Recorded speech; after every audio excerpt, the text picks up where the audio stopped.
അഞ്ചാം ക്ലാസ്സുകാർ അറിഞ്ഞിരിക്കേണ്ട 5 സ്കോളർഷിപ്പ് എക്സാമുകളെ കുറിച്ചാണ് നമ്മൾ ഇന്ന് ഈ വീഡിയോയിൽ ചർച്ച ചെയ്യാൻ വേണ്ടി പോകുന്നത്. നിങ്ങൾ ഇതിൽ ഏതെങ്കിലുമൊക്കെ ഒരു സ്കോളർഷിപ്പ് എക്സാം എഴുതിയിട്ടുള്ളവരാണെന്നുണ്ടെങ്കിൽ കമൻറ്റ് ബോക്സിൽ അറിയിക്കുക. അതല്ല, നിങ്ങൾ ഇതിനേക്കാളും കൂടുതൽ അഞ്ചാം ക്ലാസ്സുകാർക്ക് എഴുതാൻ പറ്റിയ വേറെയും സ്കോളർഷിപ്പ് എക്സാമുകൾ അറിയുന്നവരാണ് നിങ്ങളെന്നുണ്ടെങ്കിലും അത് ലിസ്റ്റ് ഡൗൺ ചെയ്യാൻ മറക്കരുത്. അത് ബാക്കിയുള്ളവർക്ക് കൂടി ഉപകാരപ്പെടും.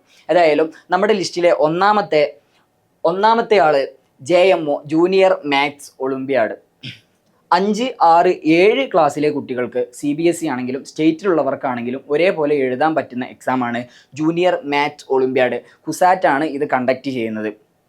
രണ്ടാമതായിട്ട് നമ്മുടെ ലിസ്റ്റിലുള്ളത് SOF science olympiad foundation. Science olympiad ഫൗണ്ടേഷൻ്റെ കീഴിൽ വരുന്ന എക്സാമുകളാണ് ഇതൊക്കെ.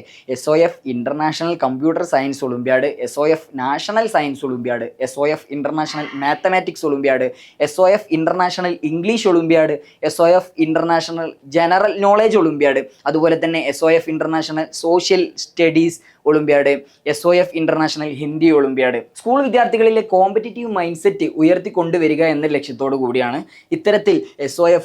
ഇത്തരത്തിൽ ഒരുപാട് സ്കോളർഷിപ്പ് എക്സാമുകൾ നടത്തുന്നത്. CBSE ICSE ബോർഡിലുള്ളവർക്കാണ് ഈ എക്സാമുകൾ അറ്റൻഡ് ചെയ്യാൻ വേണ്ടി പറ്റുക.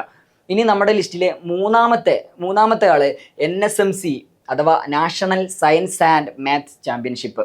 സയൻസ് വിഷയങ്ങൾ ഫിസിക്സും കെമിസ്ട്രിയും ബയോളജിയും പിന്നെ അതേപോലെ തന്നെ മെൻ്റൽ എബിലിറ്റി, മാത്തമാറ്റിക്സ് ഒക്കെ ഇൻക്ലൂഡ് ചെയ്തിട്ടുള്ള ഒരു എക്സാമാണ് NSMC എക്സാം. 5 മുതൽ 10ാം ക്ലാസ് വരെയുള്ളവർക്ക് 5, 6, 7, 8, 9, 10 ക്ലാസ്സിലെ വിദ്യാർത്ഥികൾക്ക് എന്ത് ചെയ്യാൻ പറ്റും? ഈ എക്സാം എഴുതാൻ പറ്റും. അത് CBSEയിലുള്ളവർക്കും സ്റ്റേറ്റിലുള്ളവർക്കും എഴുതാൻ പറ്റും. ഇനി നമ്മുടെ ലിസ്റ്റിലെ 4ാമത്തെ exam MTSE mathematics talent search examination. 1ാം ക്ലാസ് മുതൽ 10ാം ക്ലാസ് വരെയുള്ളവർക്കൊക്കെ എഴുതാൻ പറ്റുന്ന എക്സാമാണ്. അത് ഏത് ബോർഡിലുള്ളവർക്കാണെങ്കിലും എഴുതാൻ പറ്റുന്ന എക്സാമാണ് ഇത് MTSE എക്സാം. ഇനി നമ്മുടെ ലിസ്റ്റിലെ 5ാമത്തെ ലാസ്റ്റ് വൺ XCT ഫ്രീ ആയിട്ട് രജിസ്റ്റർ ചെയ്ത് നിങ്ങൾക്ക് എഴുതാൻ പറ്റുന്ന എക്സാമാണ് X&Y entrance come scholarship test. നിങ്ങൾക്കിത് ഫ്രീ ആയിട്ട് എഴുതാൻ പറ്റുന്ന എക്സാം ആയിരുന്നു, സ്കോളർഷിപ്പ് എക്സാം ആയിരുന്നു entrance come scholarship test, X&Y entrance come scholarship test. അത് 5ാം ക്ലാസ് മുതൽ 10ാം ക്ലാസ് വരെയുള്ളവർക്കാണ് ഈ എക്സാം എഴുതാൻ പറ്റുക. അപ്പോൾ നമ്മളിപ്പോൾ എന്ത് ചെയ്ത് കുറേ സ്കോളർഷിപ്പ് എക്സാമുകളെ കുറിച്ചൊക്കെ പറഞ്ഞു.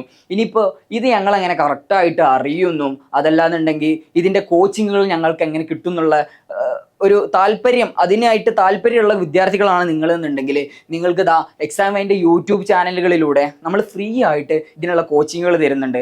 6ാം ക്ലാസ്സുകാർക്കുള്ള ന്യൂമാത്സിനാണെങ്കിലും 7ാം ക്ലാസ്സുകാർക്കുള്ള USS എക്സാമിനാണെങ്കിലും 8ാം ക്ലാസ്സുകാർക്കുള്ള NMS എക്സാമിനും നമ്മൾ ഫ്രീ ആയിട്ട് നമ്മുടെ യൂട്യൂബ് ചാനലിൽ കൊടുക്കുന്നുണ്ട്, ഇതിനുള്ള കോച്ചിങ്ങുകളും കാര്യങ്ങളൊക്കെ കൊടുക്കുന്നുണ്ട്. ഇനി നിങ്ങൾക്ക് ഇതിൻ്റെ അപ്ഡേറ്റ്സ്, ഇതിൻ്റെ രജിസ്ട്രേഷൻസ് കാര്യങ്ങളൊക്കെയാണ് അറിയാനും എന്നുണ്ടെങ്കിൽ നിങ്ങൾ എന്ത് ചെയ്താൽ മതി, നമ്മളെ കരിയർ അപ്ഡേറ്റ്സിൻ്റെ ലിങ്ക് നമ്മൾ ഡിസ്ക്രിപ്ഷനിൽ കൊടുക്കുന്നുണ്ട്, അതിലും ജോയിൻ ചെയ്യാം. ഇത്തരത്തിൽ കോമ്പറ്റീറ്റീവ് എക്സാമുകൾ കൂടുതലായിട്ട് ഇഷ്ടപ്പെടുന്നവരാണ് നിങ്ങളെന്നുണ്ടെങ്കിൽ നമ്മളെ ചാനൽ എന്തായാലും സബ്സ്ക്രൈബ് ചെയ്യാൻ മറക്കരുത്. അടുത്ത വീഡിയോ ആയിട്ട് വീണ്ടും കാണാം. താങ്ക്